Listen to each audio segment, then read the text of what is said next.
Welcome back. Today we're exploring a chilling case that shook Houston, Texas, in the early days of 2003. In the hushed courtroom, a key piece of testimony sent a ripple of horror through those assembled. She was calm, methodical, and she didn't stop until he was completely still.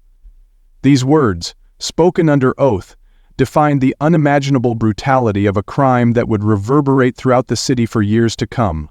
The victim's name was Jeffrey Andrew Wright, a 34-year-old husband and father, whose life ended with over 190 stab wounds, each one a violent punctuation mark on what should have been an ordinary suburban existence.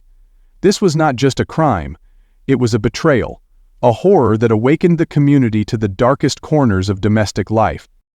On that gray January day, neighbors knew something was wrong well before the story made the news. Jeff Wright's absence from work, the hurried movements at his residence, and the sudden silence that had replaced the usual chatter of children playing and couples arguing behind drawn blinds, it all fed into a mounting unease. Once the police unearthed the truth, Jeff's body, bound to his own bed, a collective shudder ran through the neighborhood. People who had once greeted the Wrights with warm smiles and friendly waves suddenly felt their trust in the sanctity of suburban order slip away. The night after Jeff's body was found, candles flickered on porches and curbsides as a spontaneous memorial. His co-workers from the local construction firm where he had once supervised teams of men came together outside his home, holding a vigil.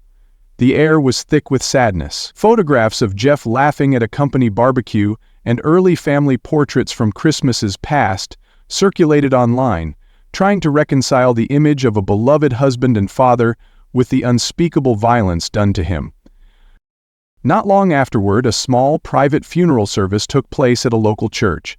Friends and family members remembered Jeff's easy smile, his love for fishing trips, the way he'd ruffle the hair of his son and whisper silly jokes to make the boy laugh. The pastor's words echoed softly through the pews. We must try to heal as a community, even if we cannot yet understand what has happened in this home. Outside, a late winter drizzle fell, as if the heavens themselves were weeping over the tragedy. Jeff Wright, at age 34, was a man with hopes, habits, and a life trajectory that no one suspected would come to such a violent end. Born and raised in the Houston area, he had grown up in a large, tight-knit family whose roots stretched back generations in Texas. As a boy, he spent weekends fishing with his father in Galveston Bay, pulling in speckled trout and redfish with quiet pride. His mother, a school teacher, instilled in him a sense of responsibility and respect, and by high school, Jeff was the kind of kid other parents wished their sons would emulate. Respectful to teachers, eager to lend a hand, and always ready with a grin. After he graduated at 18, Jeff stepped into adulthood with steady determination. He joined a construction crew and rose through the ranks to become a supervisor by his late 20s. Friends recall his easygoing humor on job sites. He'd bring homemade lunches and share them with younger guys who forgot their sandwiches, crack a joke when the Texas heat beat down, and keep everyone's spirits high. Photographs from this period show a tall, broad-shouldered man with sandy blonde hair, often squinting into the sun, smiling beside half-finished walls or recently framed houses. He was proud of his craft, pointing out new homes he helped build to his family. "See that brickwork by the front door? That's my crew's handiwork." In his personal life, Jeff gravitated toward hobbies that kept him outdoors. Weekends often found him tinkering with his old truck, jogging along neighborhood trails, or grilling steaks for friends during football season. He was also known to frequent a local sports bar for big games, not to drink heavily, but to be part of the communal cheer. Teachers who remembered him from school gatherings when he'd drop by to support younger cousins described him as a kind-hearted man who never forgot his roots. When he married Susan, a woman with striking blue eyes and a charming laugh, it seemed like a perfect union, at least on the surface. They bought a comfortable home in a middle-class neighborhood of Houston, not far from Interstate 10.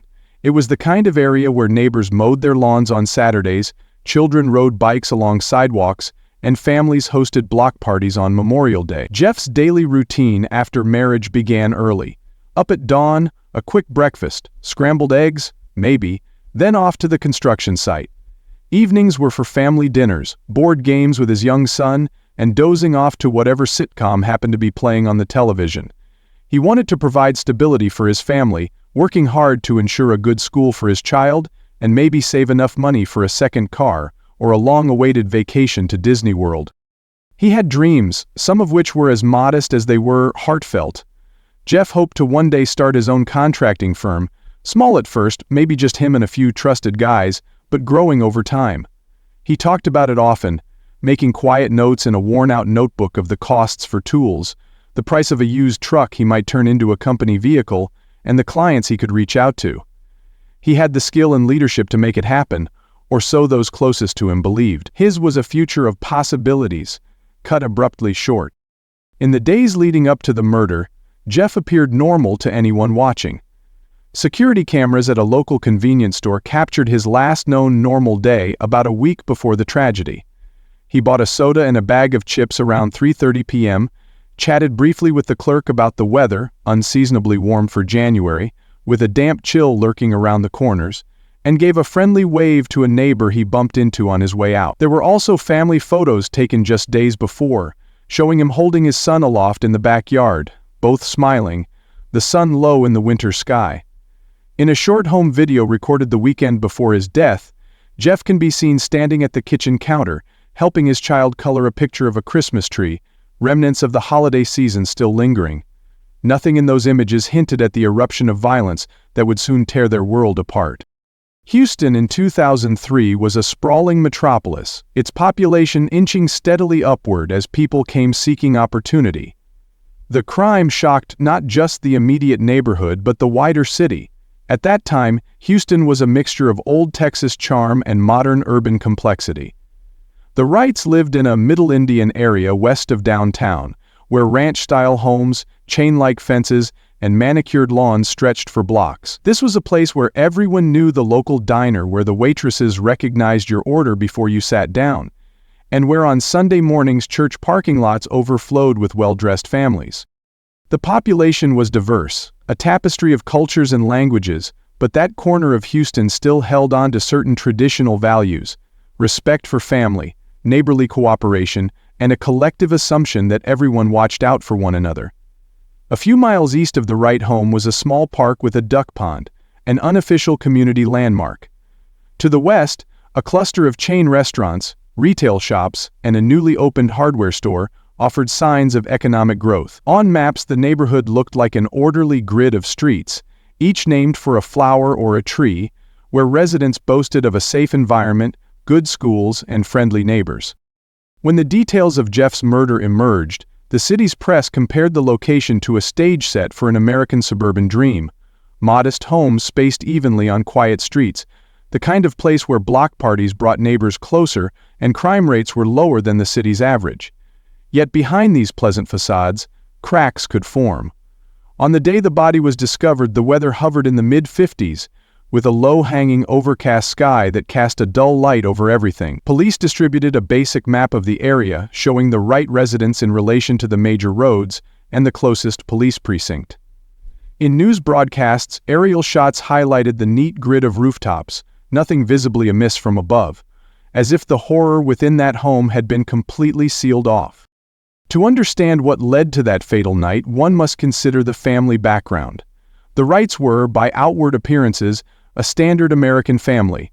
Jeff was the primary breadwinner. Susan, a homemaker turned part-time waitress, tended to the children in the house. They lived comfortably, though not lavishly. Their finances appeared stable, with Jeff's steady income from construction work and occasional side jobs, but they were not wealthy. The Wright family structure included Jeff, Susan, and their two young children, a boy still in kindergarten, and a toddler daughter whose wide eyes and curly hair made neighbors smile when they passed by in strollers. Family life had a regular rhythm. Weekday mornings saw Jeff rising before dawn, Susan fixing a quick breakfast, and the eldest child getting ready for school. By 7 a.m., Jeff would be on his way to the construction site, often leaving Susan to handle the household chores and childcare. Evenings brought Jeff's return, carrying a lingering scent of sawdust and sweat. Dinner, a bath for the kids, and a TV show or two before bed. This pattern played out with reassuring consistency. Recent holidays had been low-key, small family gatherings with grandparents and siblings who lived nearby. The Wrights attended a local church now and then, though not regularly, and were known to volunteer for the occasional community fundraiser. In the weeks before the murder, the family's interactions appeared normal from the outside, though a few relatives later recalled subtle tension. There was a rumored disagreement over finances, a hushed argument overheard by a babysitter. Friends remembered Susan appearing more withdrawn than usual. Still, nothing suggested the explosive violence that was to come. Economically, they were neither struggling nor particularly affluent. They had enough to pay the bills, keep the pantry stocked, and plan for small improvements around the house, but not enough to escape the daily grind. Their reputation in the community was respectable, if unremarkable, and no one suspected the marital strife that would soon be laid bare for the world to see.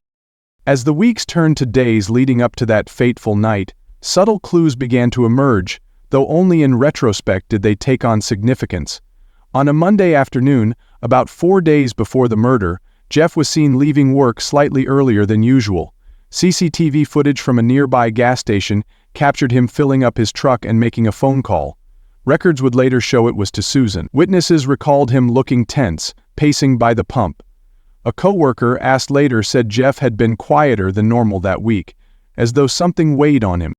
The last 24 hours before the crime were pieced together from phone records, social media activity, and scattered sightings. On the eve of the murder, Jeff drove home at his customary time, around 6:15 p.m. The Texas winter dusk settled early, the sky a deep purple. A neighbor's security camera showed him parking the truck. He paused, checking his phone, an old flip phone model, before heading inside. Witness statements suggest that evening was calm at first. The kids were seen playing in the fenced backyard until about 7 p.m. Jeff made a quick run to the supermarket at 7:30 p.m. to pick up milk and bread, returning home 15 minutes later. Another camera at the store caught him chatting briefly with a clerk. "Rough day?" the clerk asked. Jeff shrugged and said, "Nah, just a long one," before leaving with his groceries. Phone records from 8 p.m. show a short call to one of Jeff's coworkers, confirming details for the next day's job. His last known communication outside the home was a text message to his brother at 9:02 p.m., stating, "All good here, talk soon." The weather that night was cool and damp. A light drizzle misted over the streets, making pavement glisten under the dim streetlights. Social media posts from Susan's account earlier in the week hinted at unrest people. They were talking about cryptic updates about feeling trapped or not sleeping well, but they were vague enough to be dismissed. No one realized these were early warning signs. Neighbors did not report hearing shouting or disturbances that night, just the usual quiet lullaby of suburban evening, distant laughter, televisions glowing behind curtains, a passing car now and then. When dawn broke, Jeff failed to appear at work. Concern spread quickly. By midday, police were called for a welfare check after a relative couldn't reach him. What they would find behind that familiar facade was almost beyond belief. The perpetrator at the heart of this tragedy was Susan Wright, born Susan Lucille Weich in Houston. At the time of the murder, she was 26 years old. Those who knew her in childhood described her as a shy girl, slender and quiet, who kept a neat collection of dolls in her room and was polite to adults. Her family history, as pieced together by investigators, revealed nothing extraordinary. Working-class parents, a few siblings, no major red flags in her youth. She attended local schools, not achieving remarkable academic success, but never falling too far behind. After high school, she drifted through a series of low-wage jobs, waitressing, hostessing at restaurants, working briefly at a daycare. In her early 20s, she met Jeff and found a sense of stability in their relationship. To onlookers, Susan was pleasant enough, if reserved. Photographs show a petite woman with fair hair and a timid smile, often standing a half-step behind her husband in group pictures.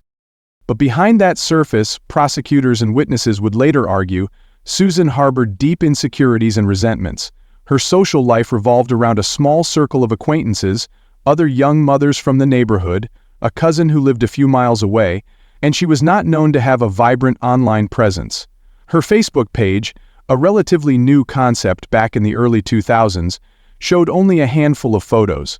Her children, a family barbecue, a Christmas tree. There were no loud political statements, No diary-like confessions, just a veneer of domestic normalcy.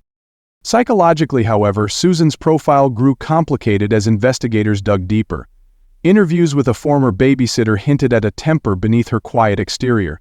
Court documents would reveal claims that Susan had long felt overshadowed by Jeff's close-knit family and his ambitions. Some suggested she was jealous of his strong work ethic and popularity. Others pointed to rumors of extramarital affairs, either his, hers, or both. Though never conclusively proven, the specter of jealousy and betrayal hung heavy over the narrative.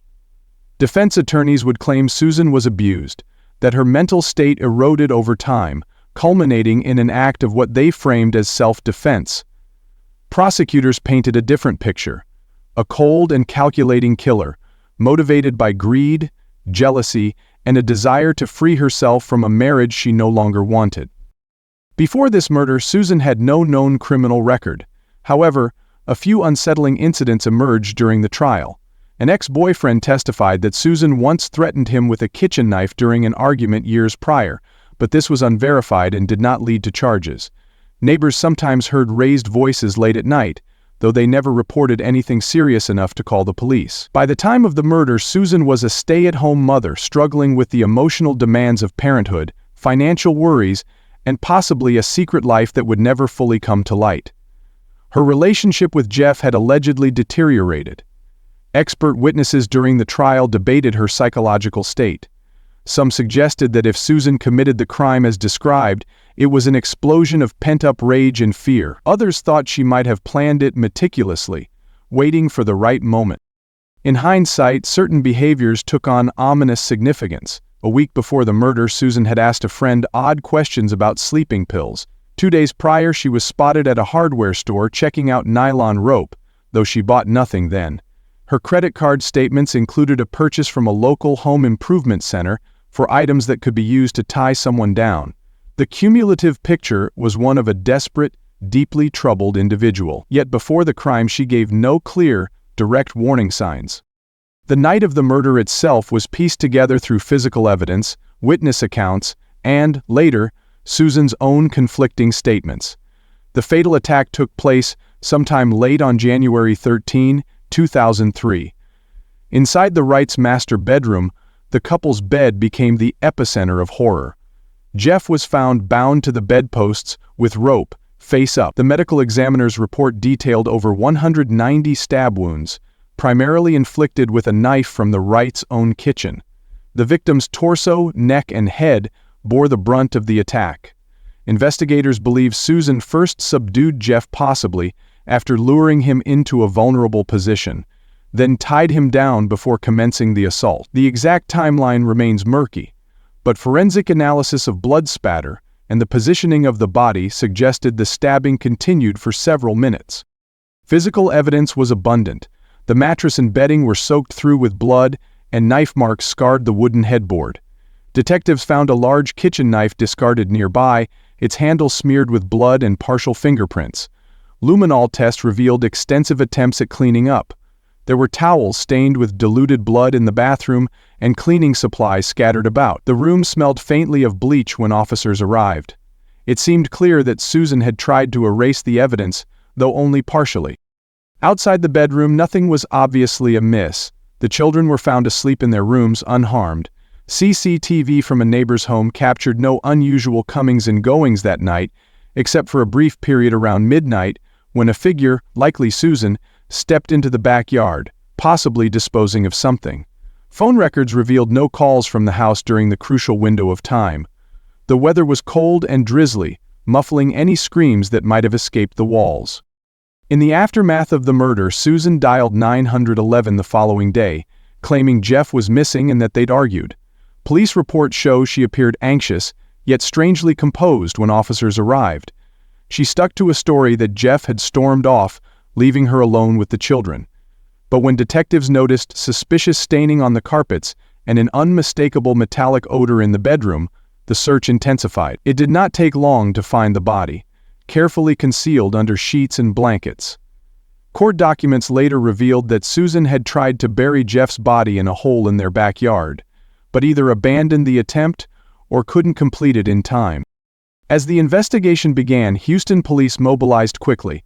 The initial response came just after noon on January 14, 2003, when a concerned relative requested a welfare check. 2 uniformed officers arrived at the Wright residence. Susan answered the door, appearing nervous. She gave a halting explanation about Jeff's supposed disappearance. The officers, guided by a gnawing instinct that something was off, requested permission to look around. When they entered the master bedroom, the pungent smell of bleach hit them. Pulling back the covers, they discovered the unimaginable scene beneath. Search efforts escalated immediately. Crime scene technicians were summoned. They photographed every angle of the blood-soaked bed, bagged the knife, and collected fibers from the ropes. They combed the backyard for disturbed earth. In the garage they found suspicious items: a shovel, bleach containers, and a pair of Jeff's boots spattered with dried blood. Forensic analysts from the Harris County Medical Examiner's office performed a methodical examination of Jeff's remains. He had fought back against defensive wounds, and the sound of continuous bleeding from an injury on his forearms indicated he struggled against his bonds. Swabs and samples were taken for DNA analysis. Police interviewed neighbors who described hearing little out of the ordinary. A few mentioned that Jeff and Susan had argued on occasion, but no one reported hearing screams that night. Investigators examined CCTV footage from nearby residences and businesses. One camera captured Susan's silhouette moving around the backyard near midnight, but the image was too grainy to provide more detail. Another angle from down the street showed Jeff arriving home as usual but never leaving. Forensic analysis was crucial. Blood-stain pattern experts reconstructed the sequence of events, concluding that the victim had been tied up before the stabbing began. A blood smear on the wall suggested an attempt by the killer to steady themselves or perhaps brace for leverage.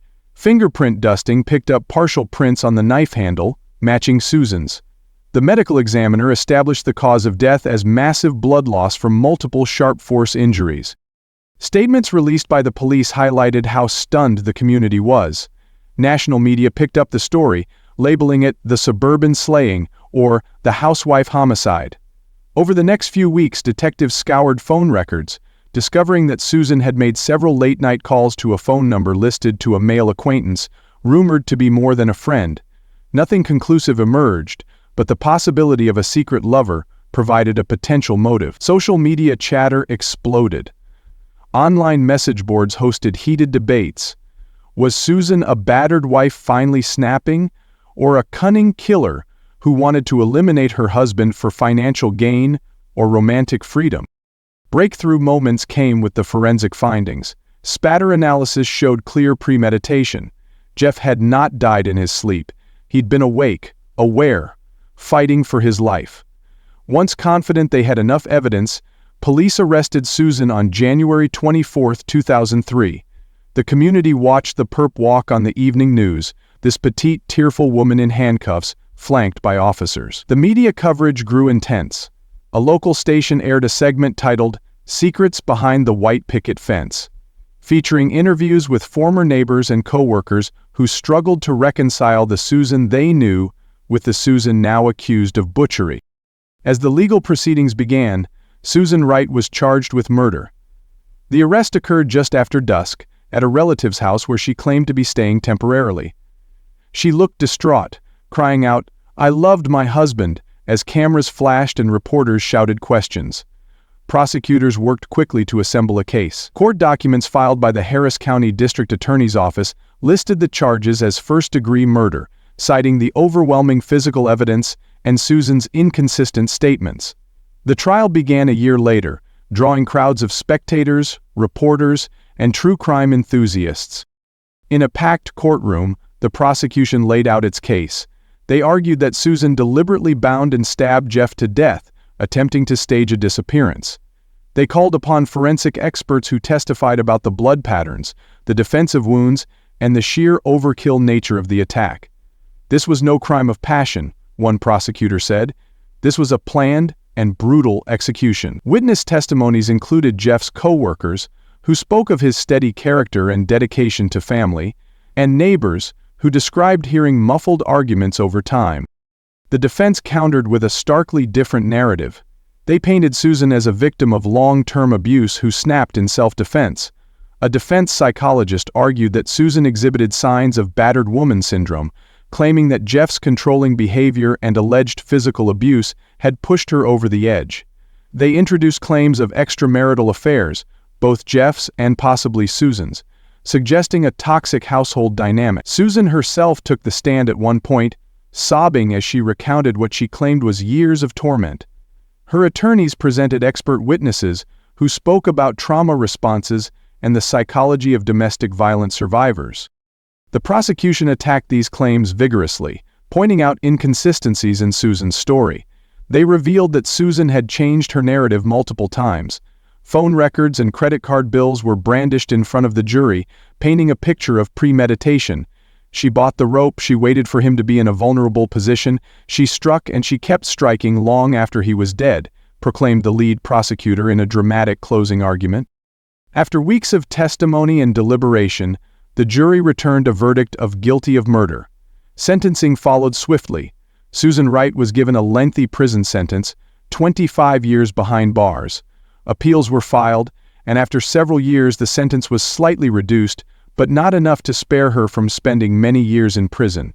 Throughout the appellate process, Jeff's family continued to demand justice, wearing pins bearing his photograph to court hearings. The impact and aftermath of this case rippled through the Houston community and beyond. News outlets ran special segments on domestic violence, marital strife, and what warning signs families should watch for. Mental health professionals weighed in publicly, discussing how repressed anger and jealousy could lead to catastrophic acts. Churches and community centers held open forums where people could discuss domestic abuse more openly, something that had been hushed in the past. Jeff's relatives released a heartfelt statement after the trial.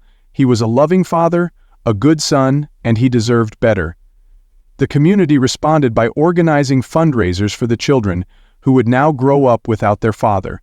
Some local advocacy groups lobbied for legislative changes that would make it easier for victims of domestic violence to seek help. While no major laws changed as a direct result, the conversation around reporting abuse and seeking intervention gained renewed urgency. In the months after the trial, a small memorial plaque was placed at Jeff's favorite fishing spot, an inscription reading, "In loving memory of Jeff Wright, who found peace in these waters." Friends and family members would visit the spot, leaving flowers or fishing lures as tokens of remembrance. The legacy of this case endured in quiet ways. Houston residents spoke of it in hushed tones, recalling that horror could hide even behind the most ordinary doors. Some community organizations introduced new support systems, offering counseling and hotlines for troubled couples. Over time, the Wright children were raised by extended family members, shielded from the glare of media attention as much as possible.